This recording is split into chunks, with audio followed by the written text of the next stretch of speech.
Deliani Sanchiella. Bless the essence for the essence blesses. What's up, y'all? Amazing awesomeness, psych to trauma here. Hashtag moving stream. We are at Denver International Airport, and they are doing a conversation discussion about putting a nuclear power plant here at DIA. DIA's Denver International Airport. So we're live streaming it. We've got the tripod and the gimbal. I don't know what time it starts, but I'm going to eat. So, yeah. Let's put this in the gimbal.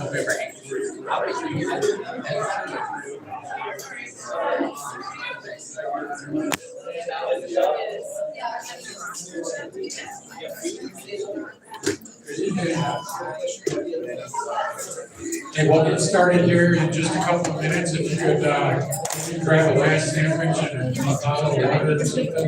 Send me the link when you're done. All right. Done, please. Yeah. So,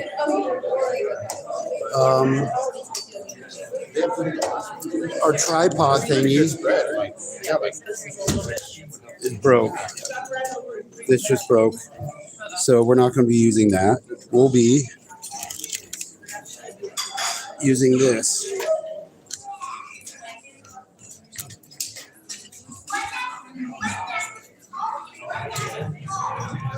Excuse me, sir. Can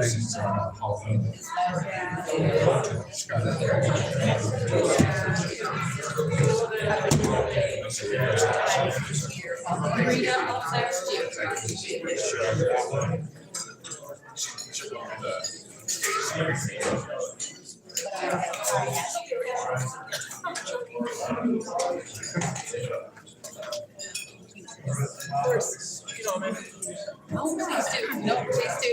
Like choking though. It's all good. Yeah.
I'm kind of like.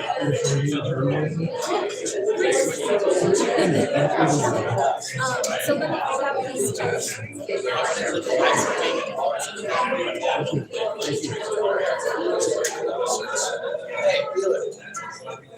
What's up? Say no, did she?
what's inside of it.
Yeah, sometimes like this.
Good evening.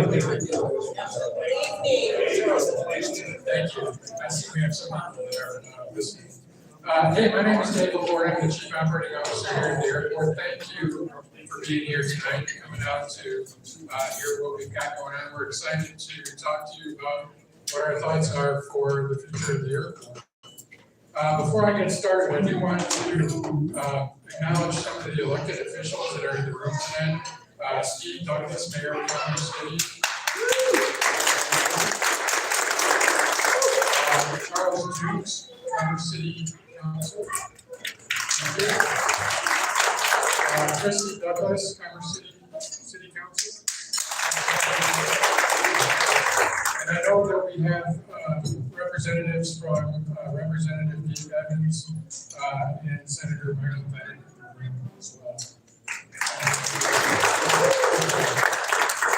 Thank you for being here. So we want to start off with a safety briefing.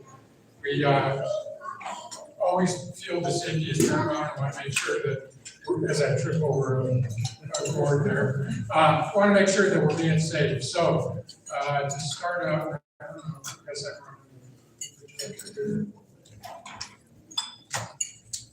Exits, so we have an exit back here in the corner, there's another exit right over here. If something happens in this room, those are the two ways to get out of this room. If there is a fire, there's a fire extinguisher straight out that door, that's the far wall. And you can access that fire extinguisher. Also, if we need to get out of the building, go out this door, take a right, and you'll see some big double doors. That is not only a fire exit that will get us outside the building, but it also is a area of refuge in case we have some kind of a natural disaster here. CPR, who in the room is CPR certified? All right, look around, those are the folks that you want to be friends with if something happens. Also, there's a defibrillator out this room to the right. There's kind of a reception desk down the hall, and it's right next to that reception desk in case we need any. If there is an active shooter, the rule to remember is run, hide, fight. Right? You want to run, try and get away from that shooter first. You can't do that. You want to try and hide. Last resort is to try and fight. And we already talked about natural disasters again. Out the door, double doors is an area of refuge. With that, I'm going to turn it over to our CEO of the airport, Mr. Phil Washington.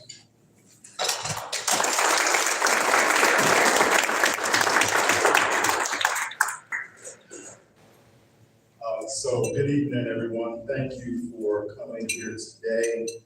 And we've got good food today. At our other meetings, you had the burritos. They were okay, but they were like gut busters. But this is like the good stuff. So thank you for being out here today. Dave mentioned our elected officials. Appreciate you all being here today too. But we got some other dignitaries in the house. I see Mike Sharotis over there, old school, OG. Really old. That's here, but really one of the foremost finance people in the country and in the region. So thank you all for being here. What we're going to do today is go over kind of what we're thinking about around alternative energy alternatives. And the reason this is very important is we don't talk about it enough. We have been talking about it quite a bit here at the airport. Our rate of build and our accelerated building at this airport to accommodate higher numbers is very, very important and very, very serious to us. And I'm going to go through a number of things. You see the agenda there. We'll talk a little bit about why we want to do a request for information, why we're going down this road, the number of projects that we have coming up here very, very soon. And we'll talk about the process for the request for information that we're going to put out here very, very soon. That includes a lot of different alternative energy alternatives. But first, quickly, we'll go through sort of the overview of the airport. Many of you know this, but I think it's important for us to do that. We've got a lot of people out here. We've got a lot of airlines out here. We've got a lot of nonstop destinations. In fact, 2 weeks ago, we were named the #1 domestic airport in the country.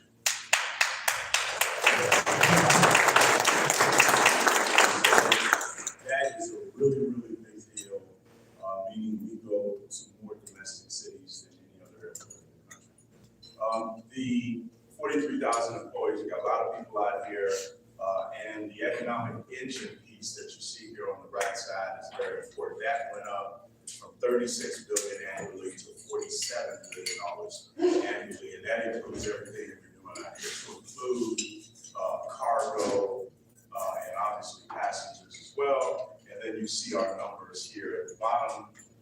The airport, I should say, was built for 50 million annual passengers when it opened 30 years ago. 50 million. And you can see on the right side at the bottom, last year we had 82.3. So from 50 million to 82.3. And so that is why it's important for us to build more infrastructure to accommodate the higher number.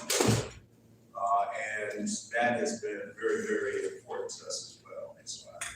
So why are we thinking about energy capacity? We're thinking about energy capacity because we feel like, and this is no knock on any specific or particular energy provider. All right, I want to say that out front. We love them all, but we love the one that we know. But we are concerned that we are building at a rate where supply will be an issue. Supply. We are accelerating our build out. And so we have a capital improvement program that is typically a 5-year capital improvement program for most airports around the country. 3.5 years ago, 4 years ago, we lengthened that 5-year capital improvement program to a 12-year capital improvement program and added more money. So that 12-year capital improvement program, or CIP, you hear that term, CIP, you know what that is, capital improvement program. We have projects mapped out in that 12-year capital improvement program every year. We're going to be building, we're building now. And as we build that out, again, we're concerned that the supply of power and energy may not be available at the pace that we're building. Now, over the last 3 years, we have brought projects in, all of them over the last 3.5 years or so, ahead of schedule and under budget.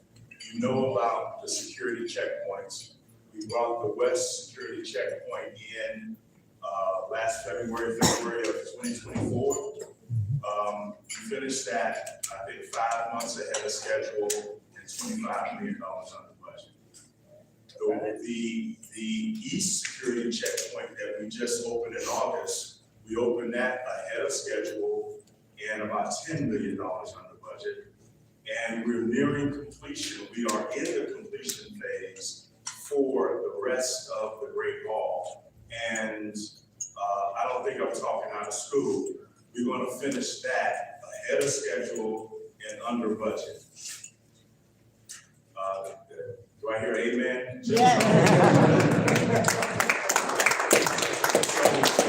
So the issue here is power and the availability of power at the schedule or at the rate that we are finishing projects ahead of schedule primarily, and just having power in general. So this has become very, very important to us. Now, we put together something called Vision 100. You've seen this. And we put together something called Operation 2045. Vision 100 is our strategic plan. There's a lot of stuff under that there's performance measures, there's goals, there's all of that under this Vision 100. Vision 100 says that we will hit 100 million passengers annually. And we're going to hit that 100 million much sooner than we previously thought, right? So we had projections that we would hit 100 million not until like 2032, 2033. We think we're going to hit it faster. And for that reason, we need to accelerate the build out of projects that I'm going to tell you about in a few minutes. And then Operation 2045, and since I'm an Army guy, I use that word operation in this. Operation 2045 is when the airport is 50 years old. 2045, the airport will be 50. And we believe, and I should say, before I say we believe, we have projections and forecasts that the airport will hit 120 million annual passengers. Now that sounds crazy now, it does. But when the airport opened, everyone was dancing in the street because it was at 35 million annually in 1993. Is that right, Steve? Steve actually moved the airport from Stapleton to Dan. So he's got the history. So it's 100 or 120 sounds like a lot. And actually, remember I said the airport was designed for how many? 50. We're at 82.3 now, it's 2025. And we know that, there's some issues going on now. A lot of people, the numbers, may dip a little bit because of what's happening in the world right now, especially, I haven't seen too many Canadians come down lately, but they will be back, right? The numbers will rebound. And we were looking at the numbers for this year, where we can end up this year, and we think we'll be close to our projections. So Operation 2045 says that we will begin to prepare the airport for that 120. Now we got Vision 100, we're already doing that, we got a bunch of projects.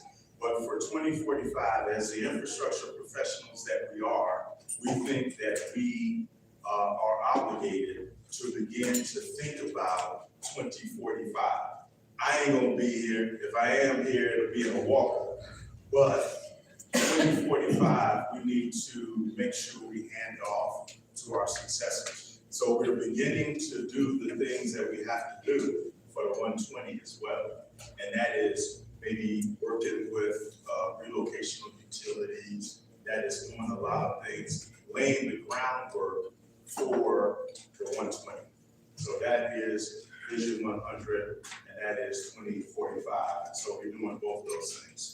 So let me kind of talk about some of the projects that we have right now that we're moving forward on. Before I go there though, the economic impact, I had 47.28 billion. That's where we are now, 2025. That is what we generate as an airport here. And it's not all us, it's hotel stays, it's all of that that's in that number. But once we hit 100 million, we're gonna be at this number right here, 71 billion annually. That is increasing cargo, we believe. That is more international flights. We've done very well in the last 3 or 4 years with international flights, new flights to Istanbul, new flights to Dublin, new flights to Rome. We believe we're very close to the new flight to the continent of Africa. And so this economic benefit will be huge, and you can see the difference between 2025 and when we hit 120 million annual passengers. So it's a big difference. And the key thing here is jobs. The number of jobs, the increased number of jobs for our kids and our grandkids, this will remain an economic hub in this region. We're the largest economic hub west of the Mississippi right now. Next slide. So what we don't want to end up, where we don't want to end up, and we're talking about energy and we're talking about power and all of that, we do not want to end up where some airports have ended up in terms of outages. Big outage earlier this year in April in Madrid. Huge outage in Heathrow in June, was it May or June? Atlanta Hartsfield had an 11-hour outage. Can you imagine? Atlanta is the busiest airport in the world. They're number one. They had an 11-hour outage. The airport was literally shut down. We had a chance to talk to the current CEO from Atlanta, who came here to visit us about 3 years ago. And we were talking about power and all of that. So we don't want to end up with power outages. Now, I have to say, we have outages right now at this airport, but you don't know about them. They are usually short in duration, and you know, we run around just like at your house where you flip the circuit breaker, and you know, and you got to go outside, and you know, you got to find out. Well, we got a lot of circuit breakers at this airport, and so what we don't want is prolonged outages, but we have those right now. Next slide. So here are the projects. When we talk about what we're getting ready for, and I mentioned Vision 100, I mentioned Operation 2045. There is a whole bunch of projects that require electricity, that require power in the next 10, 15 years. And again, we're concerned about the availability of that power in the next 10 to 15 years. So I'm gonna go through just a few projects that we are working on right now, and they're gonna be up and running. The first one is the North Terminal expansion. So, you know, the Great Hall with the tents and all of that, you know, we got that. And we have a space currently, we don't have it before, but we have a space in between where you see the tents in that building, which is the airport office building. We want to build a facility, and we've already started this project, a facility with additional security lanes, additional airline counters, multi-story office space. We've got to build that top figure, that top illustration up there, that blue roof building. We have to build that in order to build this, or what you see here. These are concourses. This gets us to the 120. We have to build this first, and then we will begin to build these individual concourses that have 25 gates each. And we can build them in phases based on the passenger demand. So the idea here is we can build a 2 to the north that you see at the bottom of the page. That gets us to the 120. And then if we need to, and if the demand keeps increasing, we are laying the foundation for the 2 to the south, nearest to this Westin Hotel. 25 gates each. So you have, in the near term, 50 new gates with the ability to build 2 additional concourses. We are not looking to build concourses D and E. We have concourses A, B, and C. We're not looking to build D and E because it impacts the train. These concourses are walkable. We want them walkable. And that is why we have changed the master plan to think about walkable concourses. And all of this will take power and electricity. And so this gets us to 120, and this helps us to prepare for that.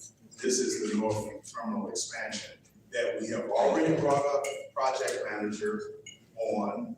We have already put out the solicitation for a professional management team for this project. So this project is not way out in the distance. We're actually doing this now. We got the teams. We're going to do the professional management team.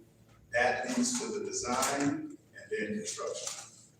Next slide. The next project is the consolidated rental car facility. I should say this too. Right now, the airport requires 45 megawatts of power. And just follow me on this. Right now, today, the airport requires 45 megawatts.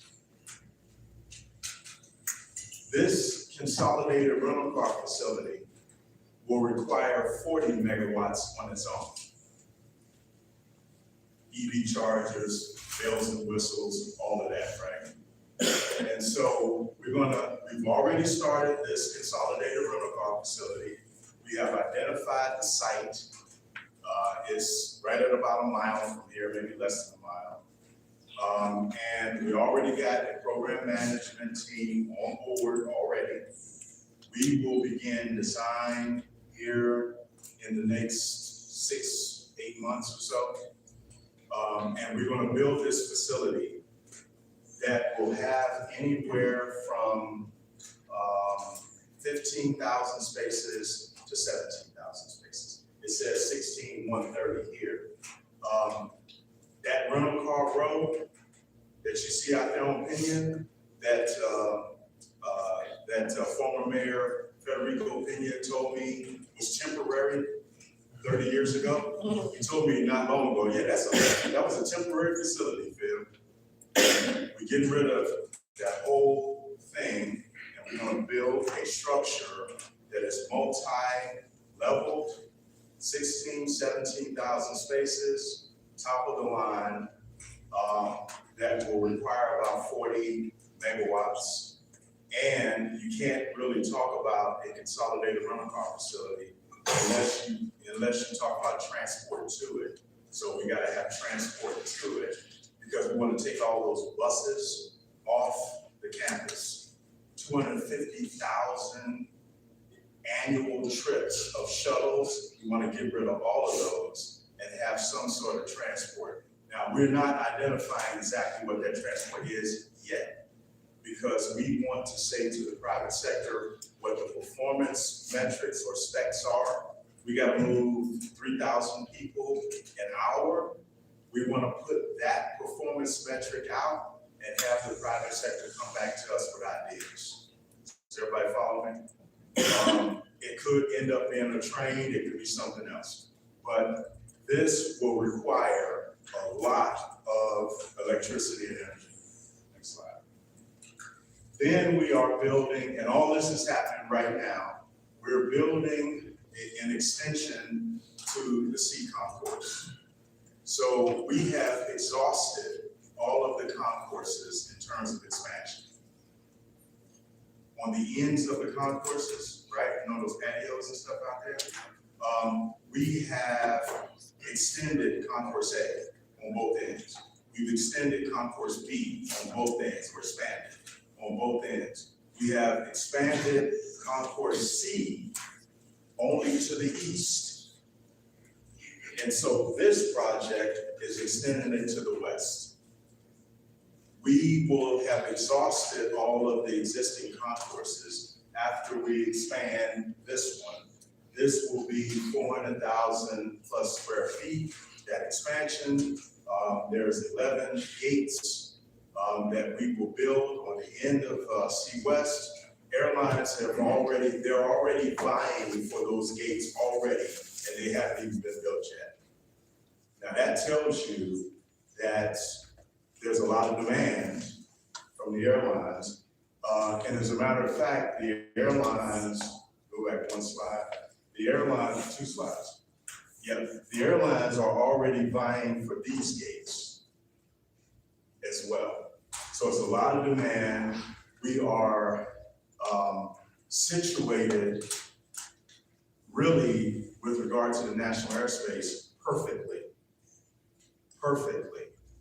in the middle of the country. And so that's why we have a lot of transfer traffic here. We are strategically located with regard to the airspace, really in the middle of the country. That's why there's so much interest. So we're gonna do this. We're gonna extend this by 11 gates. Again, it will require a lot of energy, a lot of electricity. Next slide. Our fleet. We have been electrifying our fleet. We have almost 1,000 vehicles. In the next few years, we will have 1,000 vehicles. We have 770 now, almost 800. We are transitioning the fleet to electric fleet. A couple of weeks ago, we were named the #1 green fleet of 2025, about 2 weeks ago. You might have saw that. We are actually beginning to explore electric snow plows. Can you imagine that? Right now, we can clear one runway in what, 15 minutes? Yeah, 17. 15. So that's pretty incredible. We also, just another little tidbit here, we have the longest runway in North America at 16,000 feet at this airport. One of the longest, it's definitely the longest in North America, it's one of the longest in the world. So we can land anything here. We can land a space shuttle here. And we just had the A380, the largest passenger aircraft in the world. So we need electricity for that. Next slide. Pena Boulevard, there'll be huge demand here. We are looking to improve Pena Boulevard. It's been that way for the last 30 years. It's congested. We're in the environmental phase of Pena Boulevard. We're going through that environmental phase right now. We are looking to accelerate the environmental phase, and we will look to, in the next 18 months or so, we will hopefully have what's called a preferred, locally preferred alternative on what the project will be, and we will begin to improve Pena Boulevard. So you're going to see that very, very soon. Let me talk a little bit about safety. Our safety record is really unparalleled in terms of the industry. Every year we have a safety certification inspection by FAA. We have had no deficiencies in those annual safety certification inspections, 7 out of the last 9 years. It's pretty incredible, and it's a big kudos to our operations team, Dave, and Rob, and some of the others that are here, to have no deficiencies 7 out of the last 9 years. And I don't know if any other airport can say that in this country. Next slide. What are we doing already? Because we don't want to give the impression that we're not doing anything around energy alternatives. We're doing a lot. We have one of the largest solar arrays in the country. Energy is coming out of those 11 solar arrays. We have it's about 50 megawatts of capacity with those solar arrays. And of course, we're working with Xcel Energy to install some other things as well. We are concerned, though, again, with our pace of build, that it may not be enough in terms of energy. Next slide. Got a lot of things going on here. This is all to say that we're doing a lot already around energy alternatives. We have the largest energy performance contract in Colorado's history. What this is this energy performance contract allows us to save quite a bit by doing the things that we're doing now in this energy contract, reducing our water consumption, saving a lot of gallons of water each year, and reducing our utilities. We use, light bulbs that turn off when they're supposed to all over this airport. It doesn't sound like a big deal, but it is a big deal when you talk about a facility this large. Again, we're exploring a lot of different things. Our sustainability efforts are all listed here. In addition to those solar arrays that I talked about, we're doing all these things, geothermal, wind, all of these things we are beginning to look at, but we feel like we've got to do more in order to have the right amount of supply in terms of energy for the next 5, 10, 15 years. So what are we doing? The reason we are doing these community meetings is to let you know what we want to put out to the private sector. We will put out what's called a request for information.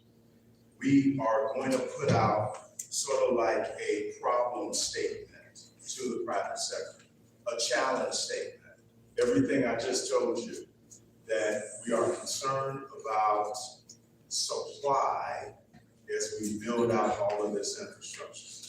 And so this RFI will lay out the problem statement or our challenge that we feel like we're concerned that we will not have the supply, at the end of 5 to 10 years after the build out, even before the build out, we're doing this.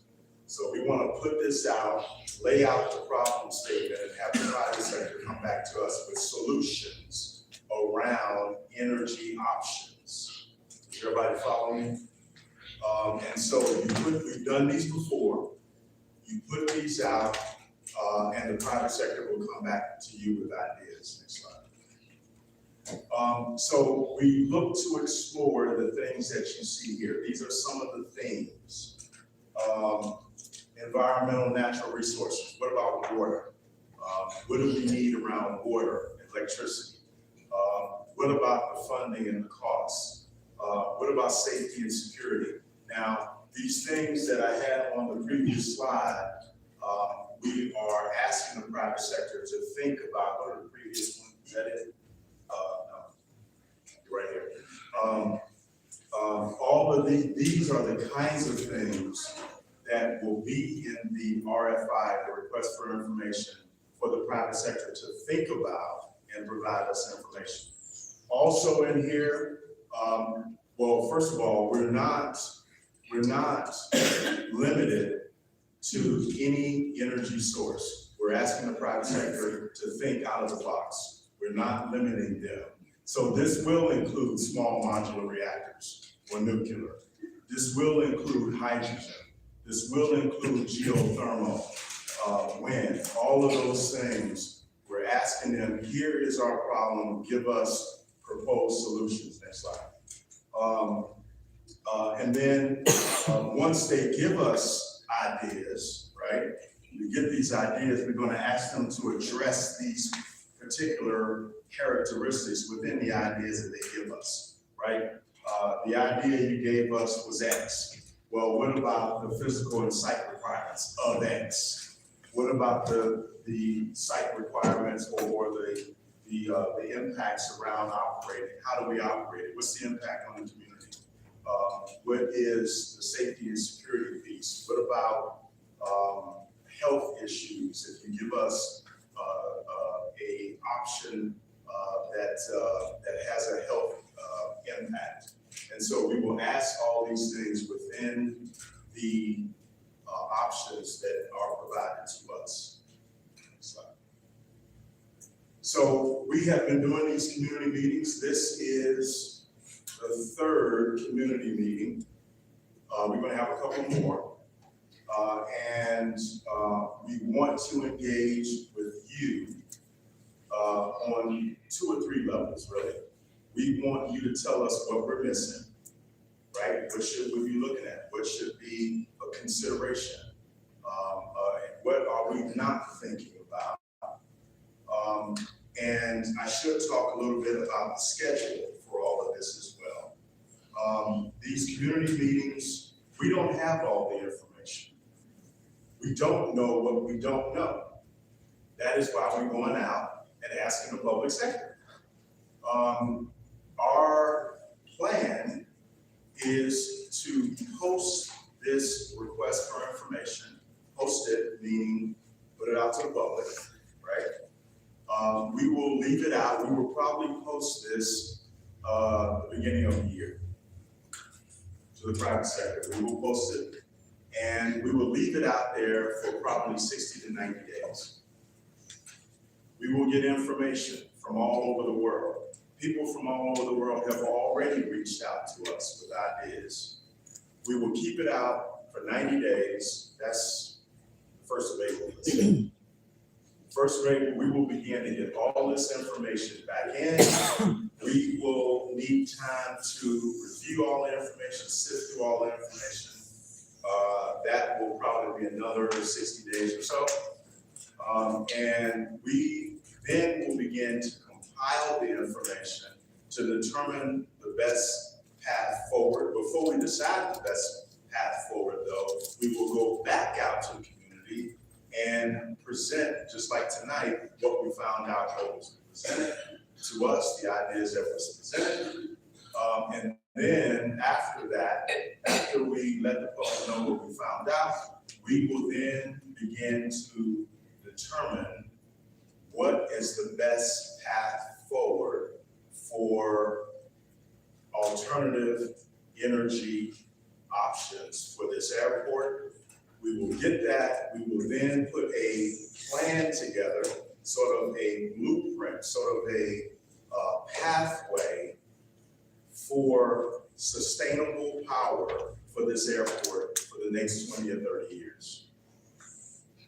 We will hand that plan off to our successors, Phil Washington Jr. We will hand that off.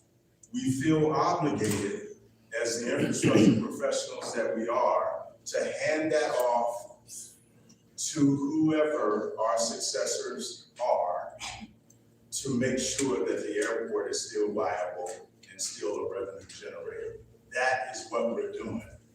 I'm not gonna be here to flip the switch on, something 10 years from now, but we think it's important, again, as the infrastructure professionals that we are, to leave something to say the airport will remain viable.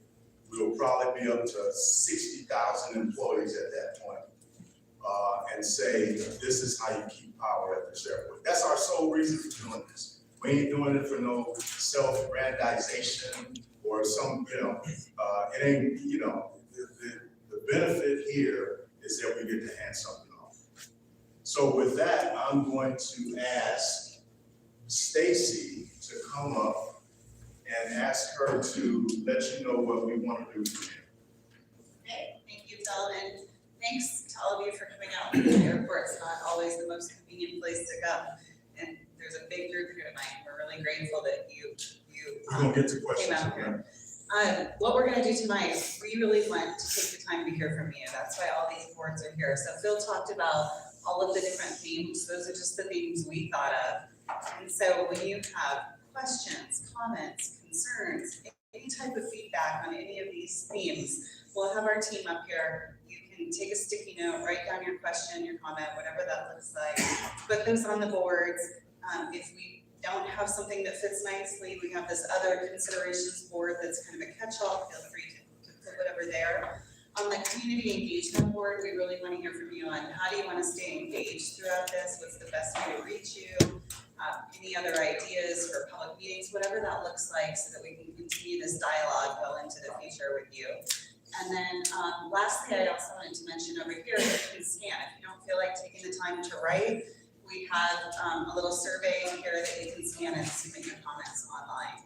And then we'll take all of this information, we're gathering it, and all of this is what's helping us inform this request for information to make sure that we're being thoughtful, that it includes the values of our community, your communities, wherever you live, and that we're being really comprehensive and thoughtful about everything we want to include.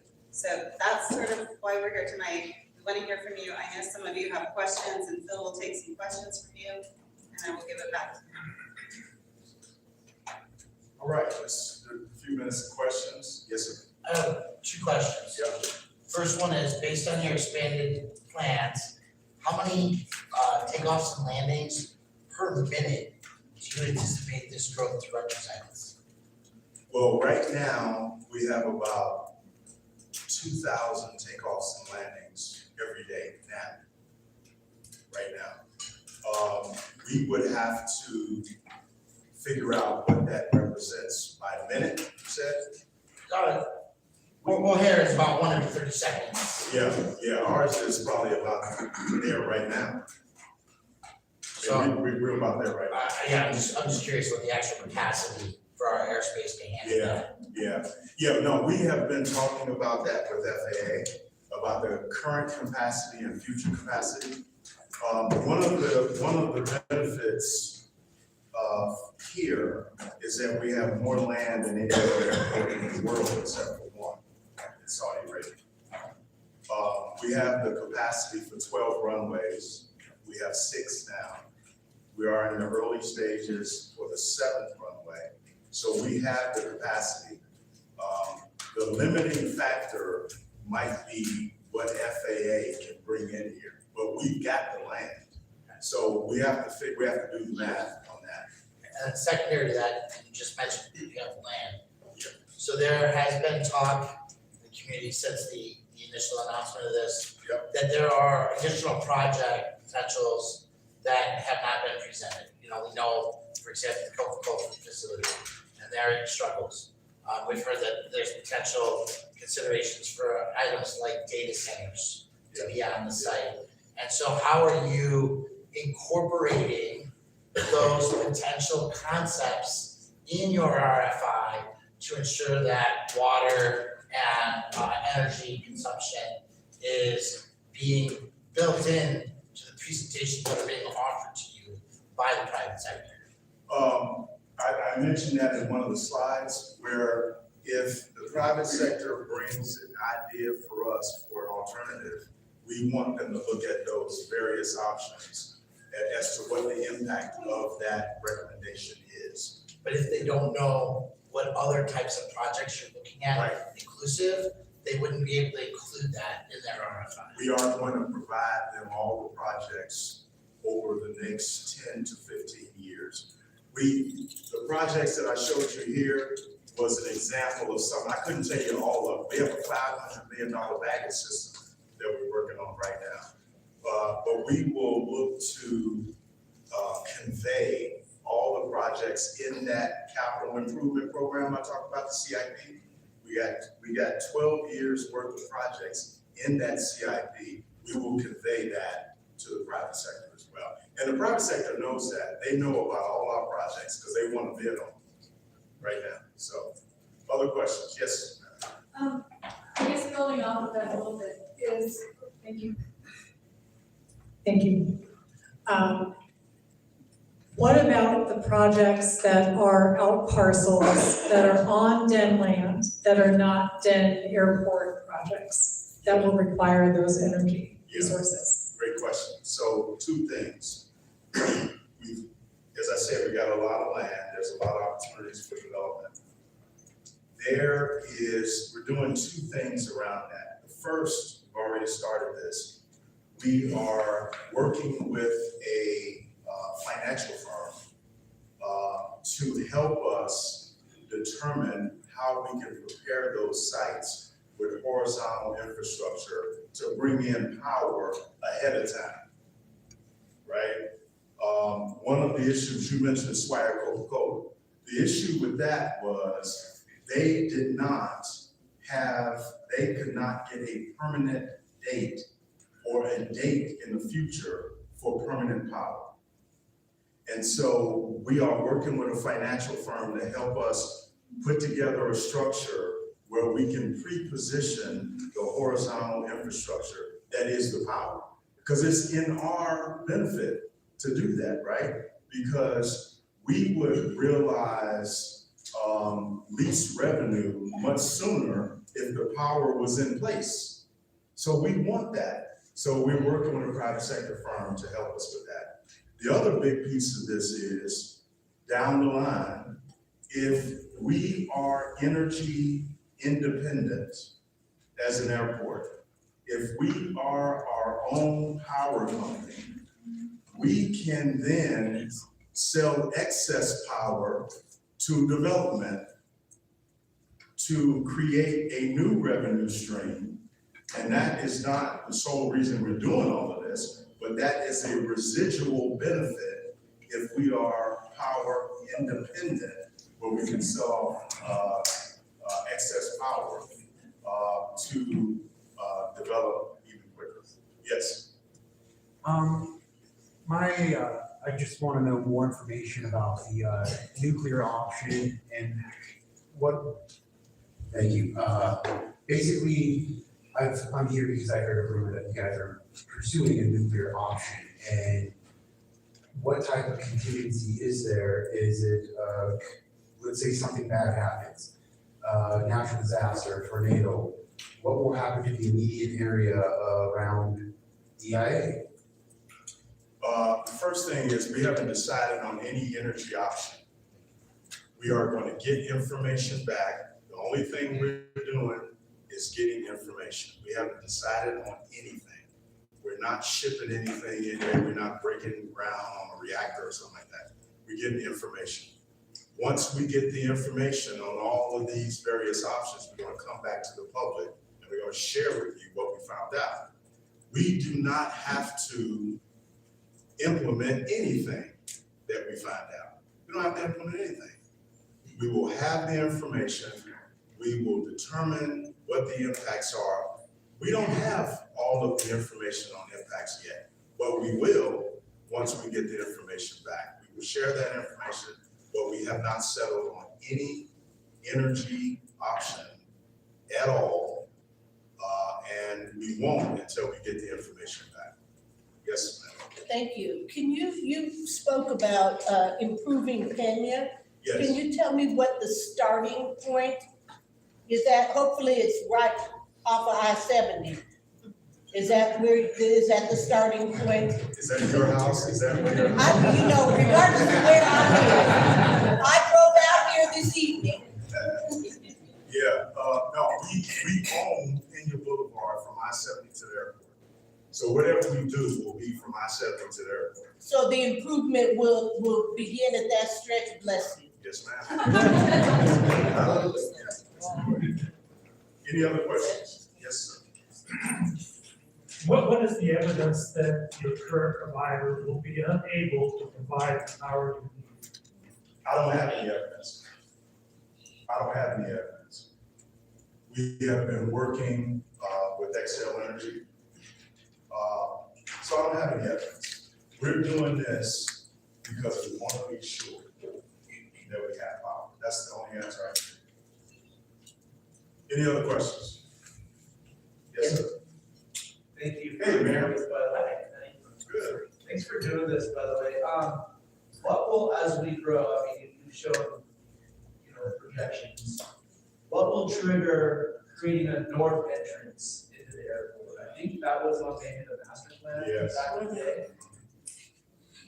For like 120th.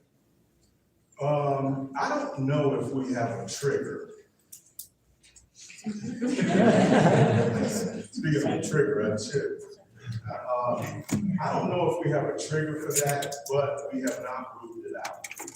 We have not, I think, if the airport grows like we think it's gonna grow, that may be necessary, absolutely. And that would help relieve a lot of pain, Yes. suggestion that you're seeing at least for power. That's right, and we talked about that. I just don't know if there's a trigger. Is it 100 million, is it 100, I don't know if there's a trigger. I think that we need to look at that, absolutely. And we heard that when we were at a meeting, I think, in Adams County, not long ago. Yes, ma'am. Thank you. I appreciate, I'm next, okay? I appreciate the opportunity to ask questions. BNSF has moved out their rail yard up north. Are you looking at a spur system coming down to the north to feed in as far as cargo that can come and go from the airport? And then also, what you're talking about can lead up to a gigawatt of energy use. I know the Southwest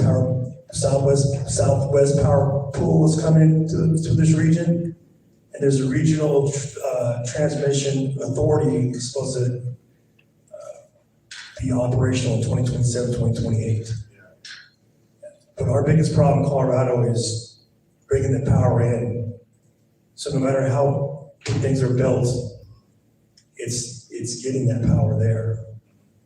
So, and then one megawatt of energy is to house 500 to 1,000 homes. So a gigawatt, that's a lot of power. I know. Well, let me start with transmission is the issue.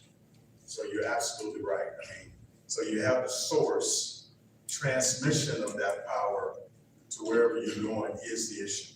And so this is, I think, where partnerships with Xcel Energy that have a lot of transmission lines come into play. And, we're gonna partner with anyone, that's there or Xcel Energy, whoever's there. We have not talked a lot about BNSF lines. That's something that we would have to look at. We haven't talked about that since I left RTD as CEO. But we have to look at that. Because that's in our growth project. Really? Okay. Yes. It just want to say real quick. So the projections we have right now are not for a gigawatt of power. It's really around 300 to 400 megawatts of power that we're looking at over the next 30 years. So it's not quite as bad as your estimate, but it is still a big challenge. Yeah, not quite 1 gigabyte yet, but you never know. Is there another question? Okay. Hi, Christy Douglas. I'm wondering, are you factoring in like the needs for water for all of this growth? Water's a finite resource. And this seems to be like anticipated runaway growth, in my opinion. We've got to consider things like that. Have you factored that in, and that will that go out with the RFI, the needs for water, and what our resources are for getting that water to make all of this happen? Yes, absolutely. We had water on the slide, I think 3 times. We know that water will be a factor. What we don't know is how much. So again, we're gonna get the information. So we get a recommendation or an option. Some of the questions that I had up there was, if you bring us an option or recommendation, we want you to look at 4 or 5 things. Water is one of them.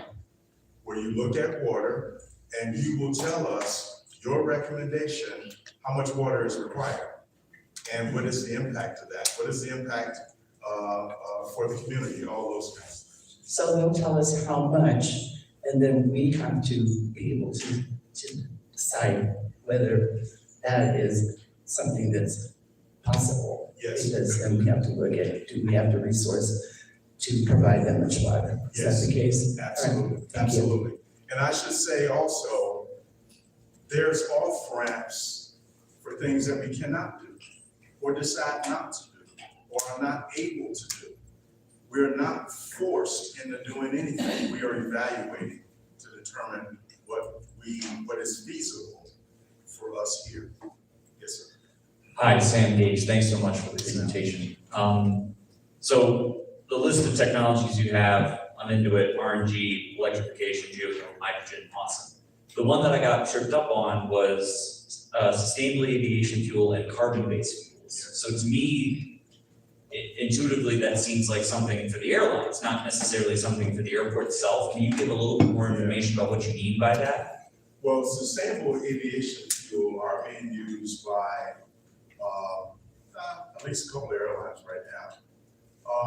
We put that on there because we may have to accommodate that fuel in some way here at the airport, right? And so we think about that. Sustainable aviation fuel will likely be here before we know it,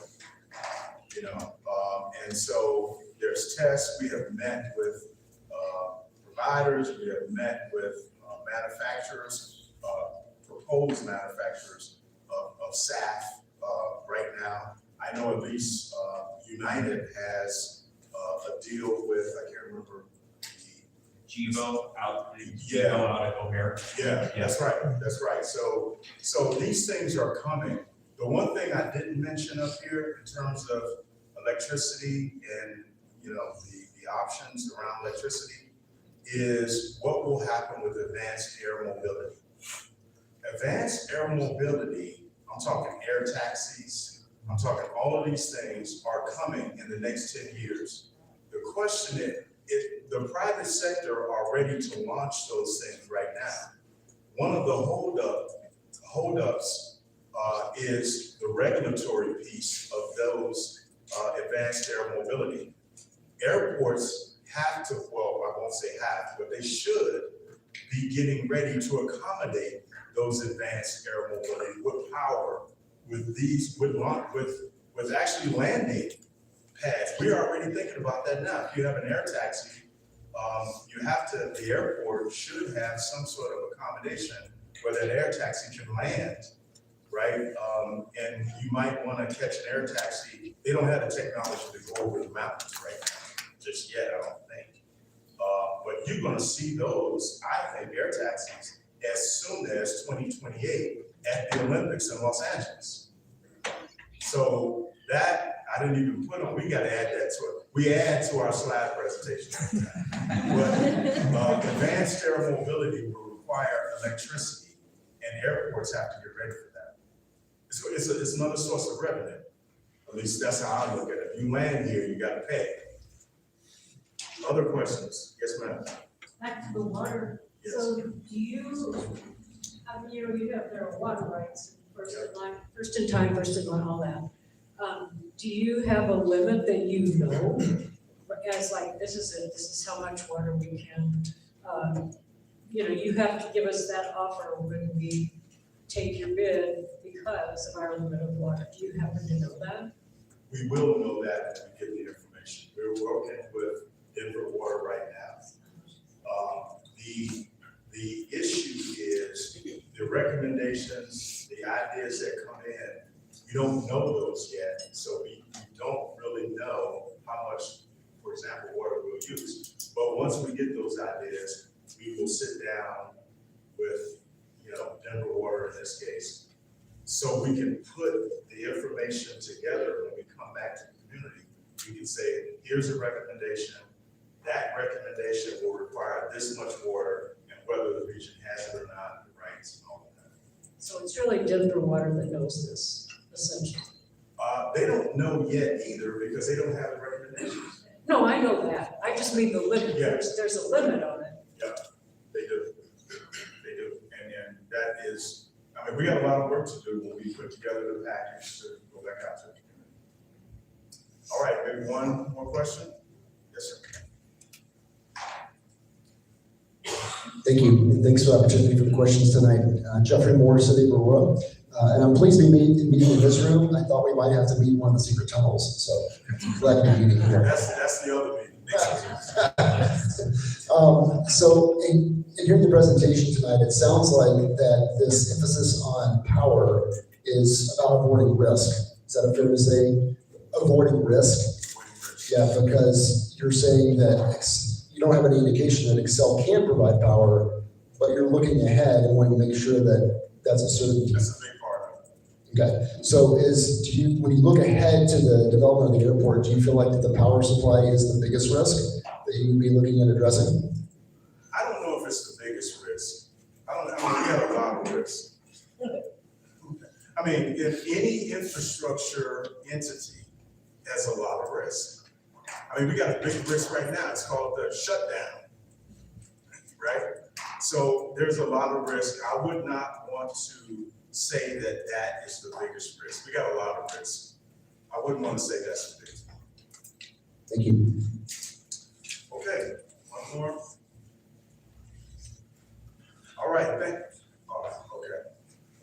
Facilities like Empower Field Yes. have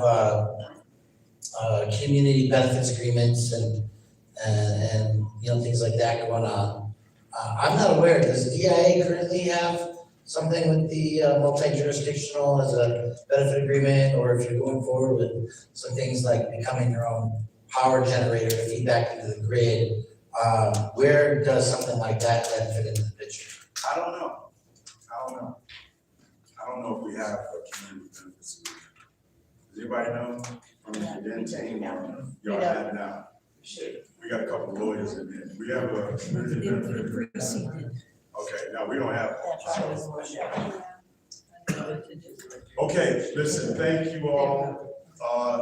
Stacy talked about, if you got any ideas, we got these boards here. We would love to get your information. That is why we're out here, to get your feedback and things that we've missed. These have been great questions.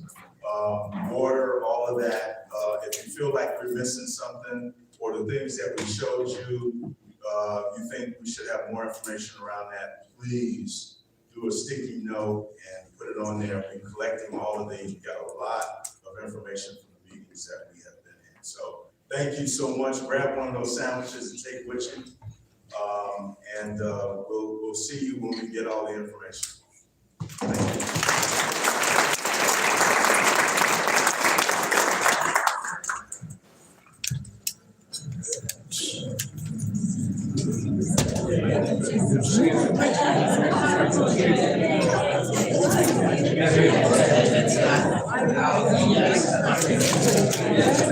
Thank you.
Well, everybody, that was that.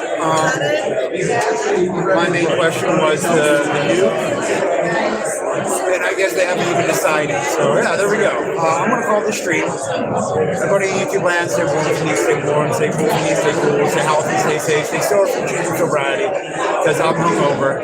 Peace. Love you.